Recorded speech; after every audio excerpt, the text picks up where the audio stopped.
Imaginez vivre une vie où rien ne peut perturber votre paix intérieure. Vous restez calme même face aux critiques, aux problèmes ou au chaos. Ne serait-il pas incroyable de naviguer dans la vie avec une tranquillité aussi inébranlable? Aujourd'hui, nous allons explorer 10 puissants enseignements bouddhistes qui peuvent vous aider à cultiver cet état d'esprit résilient et paisible. Comme le disait le Bouddha, la paix vient de l'intérieur. Ne la cherchez pas à l'extérieur. Ces enseignements sont des outils pratiques que vous pouvez utiliser dès maintenant pour créer un sanctuaire de paix intérieure. Que vous soyez confronté au stress, à la négativité ou à l'incertitude, cette sagesse peut vous apprendre à rester fort et centré. 1. Fixez-vous des objectifs clairs. Développer sa résilience commence par avoir un but clair.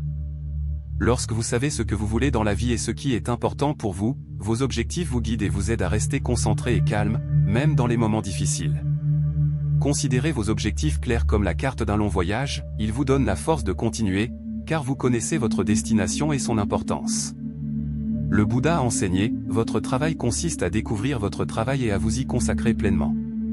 Chaque matin, prenez un moment pour réfléchir à vos objectifs fondamentaux. Cette simple habitude vous aidera à rester engagé et concentré, quels que soient les défis.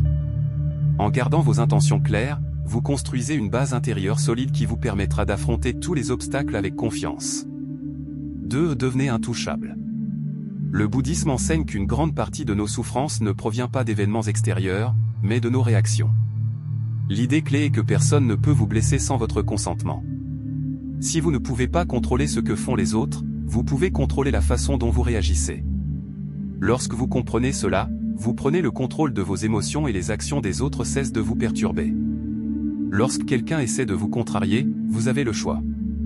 Vous pouvez laisser ces paroles vous affecter, ou choisir de ne pas les prendre personnellement. Cela ne signifie pas ignorer les problèmes, mais plutôt les gérer avec un esprit clair et serein.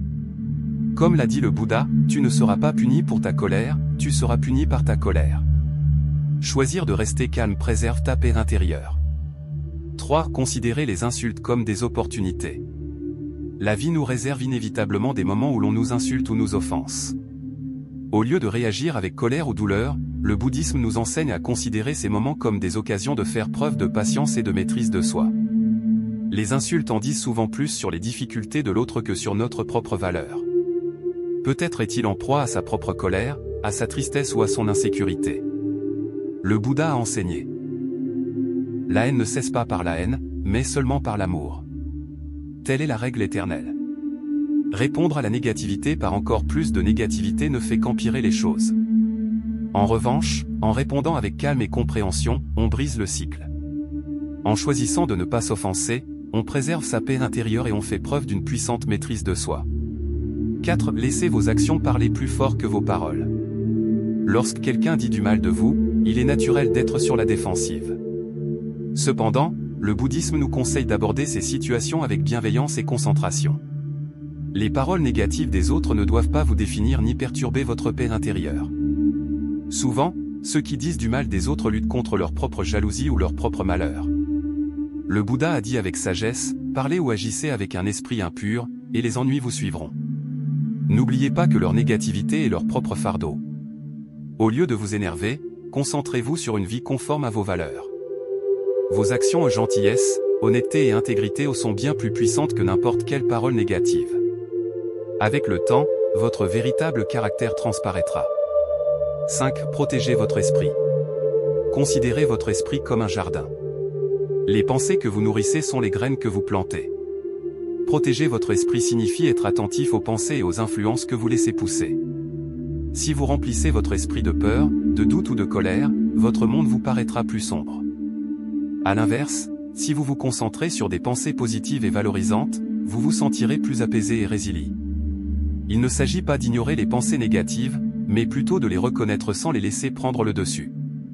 Reconnaissez-les, puis concentrez-vous doucement sur quelque chose de plus constructif. Comme le disait Bouddha, l'esprit est tout. Ce que vous pensez, vous le devenez. La méditation de pleine conscience est un moyen efficace de protéger votre esprit, vous aidant à observer vos pensées sans jugement et à cultiver un monde intérieur positif. 6. Surmonter la peur et la honte.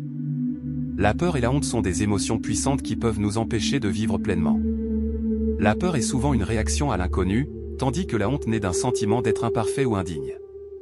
ces émotions peuvent créer des murs invisibles, nous empêchant de poursuivre nos rêves et d'être nous-mêmes. Le bouddhisme nous enseigne à affronter ces émotions directement plutôt que de les réprimer. En observant vos peurs et vos sentiments de honte avec pleine conscience, nous pouvons les voir pour ce qu'ils sont, des réactions temporaires et souvent exagérées. Cultiver l'autocompassion est également essentiel. Traitez-vous avec la même gentillesse que vous témoigneriez à un ami. Le Bouddha a dit, même la mort n'est pas à craindre pour celui qui a vécu sagement. Lorsque vous vivez en accord avec vos valeurs, la peur et la honte perdent leur emprise. C'est transformer chacun en enseignant. Chaque personne que nous rencontrons nous offre une leçon qui peut nous aider à grandir. Cette perspective est particulièrement puissante face à des personnes qui nous mettent au défi ou nous frustrent. Au lieu de réagir avec colère, demandez-vous, que puis-je apprendre de cette expérience ? Les interactions difficiles sont souvent les meilleures occasions de cultiver la patience. Plus vous pratiquez la patience, moins vous réagissez et plus vous pouvez gérer les difficultés avec grâce. Cet état d'esprit encourage également l'introspection. Lorsqu'une personne déclenche une émotion négative en vous, cela révèle quelque chose sur vos propres schémas. En comprenant vos réactions, vous pouvez devenir une meilleure version de vous-même. 8. Forger un code éthique inébranlable. Un code éthique fort, un ensemble de principes moraux, sert de boussole pour guider vos actions et vos décisions. Dans le bouddhisme, il repose souvent sur les 5 préceptes suivants.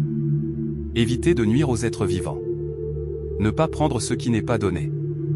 S'abstenir de toute inconduite sexuelle. Dire la vérité. Éviter les substances intoxicantes qui obscurcissent l'esprit. Ces lignes directrices vous aident à vivre une vie bienveillante et morale. Vivre selon un code éthique fort favorise la force intérieure, la paix et la confiance dans vos relations. Il apporte de la clarté dans les situations difficiles et vous aide à faire des choix en accord avec vos valeurs les plus profondes. 9. Vivre en harmonie avec la nature. Vivre en harmonie avec la nature signifie harmoniser sa vie avec l'ordre naturel des choses. Cela implique d'accepter l'impermanence et le changement constant qui, comme les saisons, sont une partie fondamentale de la vie. Au lieu de résister au flux de la vie, on apprend à s'adapter et à trouver la sagesse dans son rythme. La nature enseigne la résilience. Un arbre ne résiste pas au vent, il plie. De même, l'adaptabilité permet de surmonter les difficultés sans perdre l'équilibre. Ce principe encourage également le respect de ses limites naturelles et la simplicité. Le véritable bonheur ne vient pas des réussites extérieures, mais de la paix intérieure et du contentement de ce qui est. 10. Armer la gratitude pour une positivité sans faille. La gratitude est un outil transformateur qui peut vous aider à vous concentrer sur ce que vous avez plutôt que sur ce qui vous manque. Armoriser, la gratitude signifie l'utiliser activement pour combattre la négativité, la peur et la souffrance. En cultivant une habitude de positivité sans faille, vous développez un état d'esprit résilient et joyeux. La gratitude ne se résume pas à dire « merci » quand tout va bien, il s'agit de maintenir cette gratitude même dans les moments difficiles. Face à un défi, cherchez consciemment le bon côté des choses ou la leçon à en tirer. Tenir un journal de gratitude est une pratique puissante. Chaque jour, notez quelque chose pour lesquels vous êtes reconnaissant. Cette habitude simple entraîne votre cerveau à se concentrer sur le positif, créant un cycle qui améliore votre bien-être mental et émotionnel.